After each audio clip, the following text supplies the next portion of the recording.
Viral News. Gutierrez family nagdadalamati sa nangyari. Paalala lang po, ang video na ito ay base lamang sa nakalap na impormasyon at nag-viral na rin sa iba't ibang platform, maging sa social media at Instagram. Finally ay isinapubliko na ni Rufa Gutierrez ang pinagdaraanang medical crisis ng kanilang pamilya. Inamin na nito na may leukemia ang sister-in-law niyang si Alexa, wife ng brother nilang si Elvis.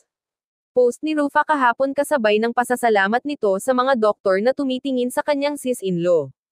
Alexa is a brave and beautiful soul, a devoted wife to Elvis, and a loving mother to Arya and Ezra, her two young daughters. In the face of this unforeseen adversity, she needs our prayers and support. Let's storm the heavens and pray for Alexa's complete healing. Lex, you are such a positive, courageous, beautiful and strong human being. I know you can beat this.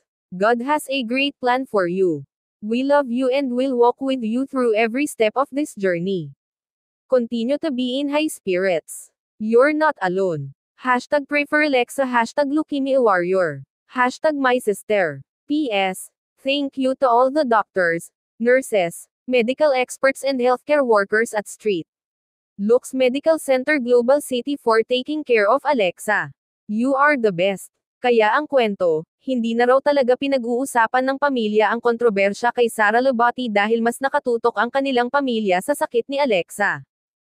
Ikaw, ano ang masasabi mo? Kung bago ka pa lang sa showbiz ko, please huwag kalimutan mag-subscribe, mag-like at i-click ang notification bell upang lagi kang updated sa susunod na mga showbiz ko.